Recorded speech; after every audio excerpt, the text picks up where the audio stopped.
Baik, Assalamualaikum warahmatullahi taala wabarakatuh. Waalaikumsalam warahmatullahi wabarakatuh. Saya sebagai pemateri pertama atas nama Anissa Muridia akan menjelaskan tentang pengaruh profitabilitas size terhadap nilai perusahaan dengan struktur model sebagai variabel intervening. Latar belakang. Kondisi perekonomian saat ini telah menciptakan suatu persaingan yang ketat antar perusahaan dalam industri. Persaingan membuat setiap perusahaan semakin meningkatkan kinerja agar tujuannya dapat tetap tercapai. Tujuan utama perusahaan yang telah go public adalah saham melalui peningkatan nilai perusahaan. Profitabilitas adalah kemampuan perusahaan memperoleh laba dalam hubungannya dengan penjual total aktiva maupun modal sendiri. Ukuran perusahaan merupakan suatu indikator yang menunjukkan kekuatan finansial perusahaan. Struktur modal adalah proporsi pendanaan dengan hutang perusahaan, yaitu rasio leverage perusahaan. Dengan demikian, hutang adalah unsur dari struktur modal perusahaan. Tujuan yang ingin dicapai dalam penelitian ini adalah menguji pengaruh profitabilitas terhadap struktur modal, menguji pengaruh size terhadap struktur modal, menguji pengaruh struktur modal terhadap nilai perusahaan. Rumusan masalah dalam makalah ini adalah apakah profitabilitas berpengaruh terhadap nilai perusahaan, dan yang kedua, apakah size berpengaruh terhadap nilai perusahaan. Hipotesis dari makalah ini adalah H1, profitabilitas berpengaruh negatif terhadap struktur modal. H2, size berpengaruh positif terhadap struktur modal. H3, struktur modal berpengaruh positif terhadap nilai perusahaan. Sekian dari saya. Dilanjutkan ke materi kedua. Baik, saya Nara Madinah. Di sini saya akan menjelaskan tentang bab 2, landasan teori. Yang pertama yaitu profitabilitas. Rasio profitabilitas merupakan indikator utama dari semua laporan keuangan karena tujuan utama entitas ialah hasil dari kegiatan bisnis atau pendapatannya. Keuntungan adalah hasil akhir dari kebijakan dan keputusan manajemen. Jenis-jenis rasio profitabilitas yang dapat digunakan adalah yang pertama, margin laba.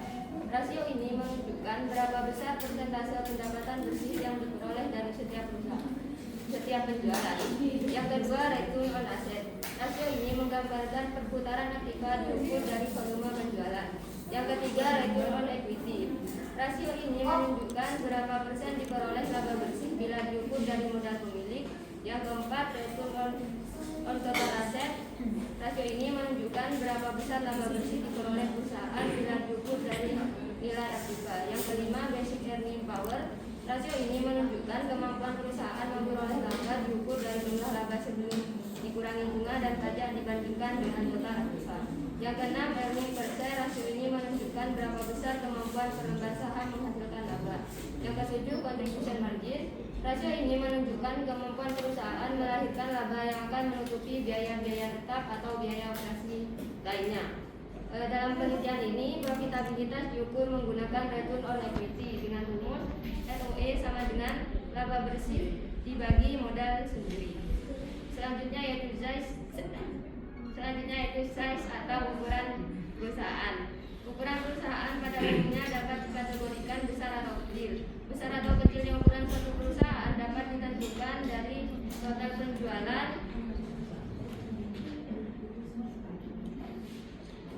dan total aset yang dilihat dari laporan keuangan maupun jumlah karyawan pada perusahaan tersebut. Ukuran perusahaan merupakan suatu skala perusahaan di mana dapat dilihat dari total aset pada tutup buku akhir tahun. Total penjualan yang diperoleh juga dapat dijadikan suatu patokan untuk mengukur besarnya perusahaan. Menurut Harry, kemampuan dalam menanggung risiko yang mungkin timbul dari berbagai situasi dapat dipengaruhi oleh besar kecilnya ukuran suatu perusahaan.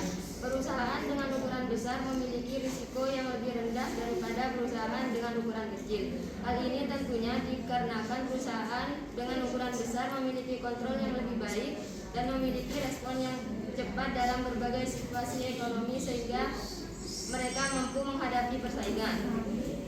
Dalam penelitian ini, saya diukur menggunakan indikator sebagai berikut: logaritma natural Ln of total asset.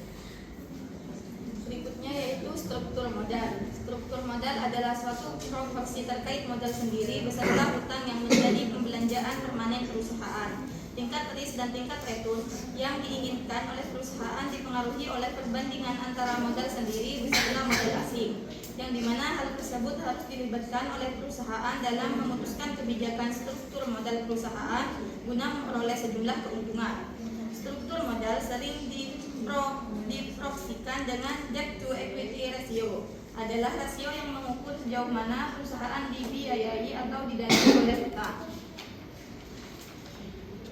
Rasio ini berguna untuk mengetahui jumlah dana yang disediakan peminjam dengan pemilik perusahaan. Semakin tinggi rasio, semakin rendah pendanaan perusahaan yang disediakan oleh pemegang saham.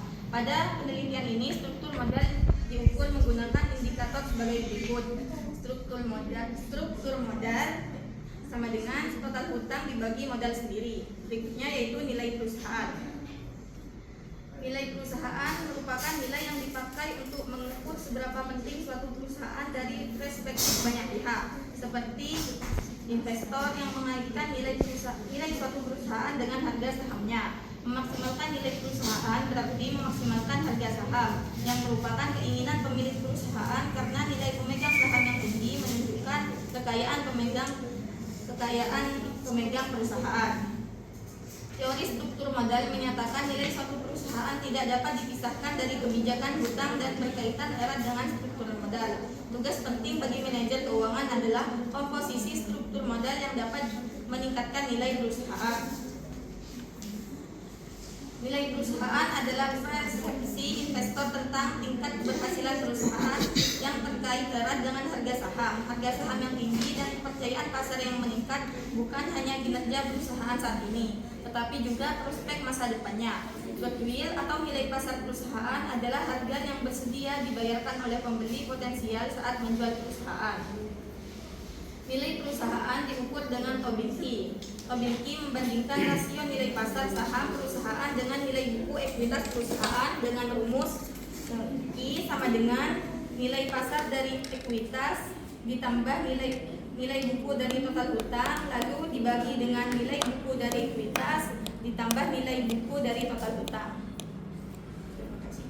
Baik, di sini saya Nisa Wildani selaku pemateri keempat akan membahas tentang metodologi penelitian. Dalam penelitian ini menggunakan pendekatan kuantitatif, yaitu suatu pendekatan penelitian yang secara primer menggunakan positif dalam mengembangkan ilmu pengetahuan, seperti pemikiran tentang sebab akibat, reduksi kepada variabel, hipotesis dan pertanyaan spesifik, menggunakan pengukuran dan observasi serta pengujian teori, menggunakan strategi penelitian seperti eksperimen dan survei yang memerlukan data statistik.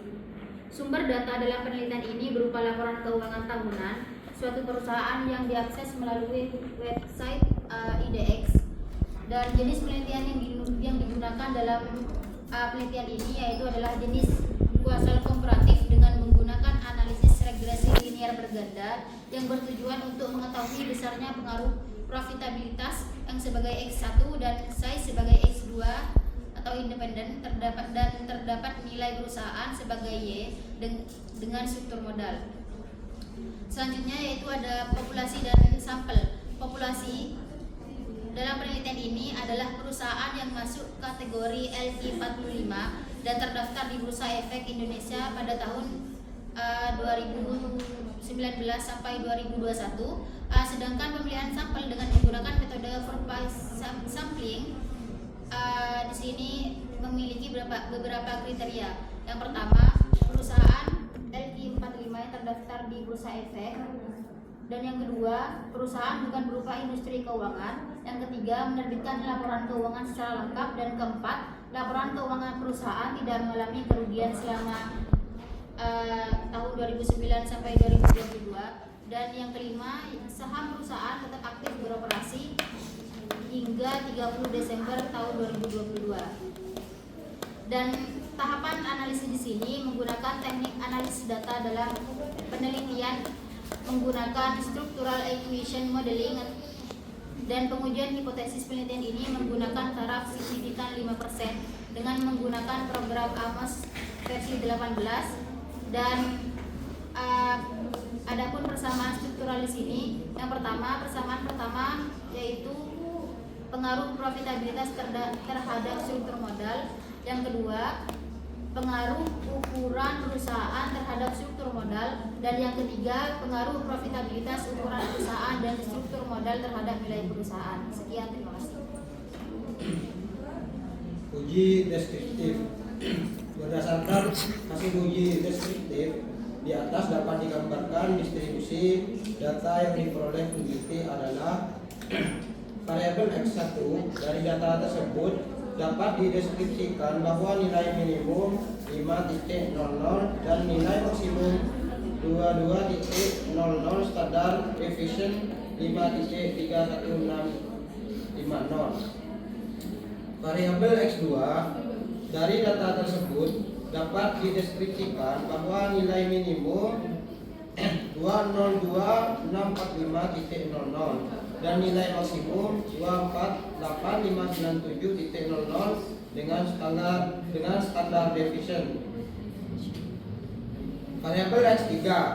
Dari data tersebut dapat dideskripsikan bahwa nilai minimum 82.00 dan nilai maksimum 140.00, standar deviation 16.33643. Variabel Y.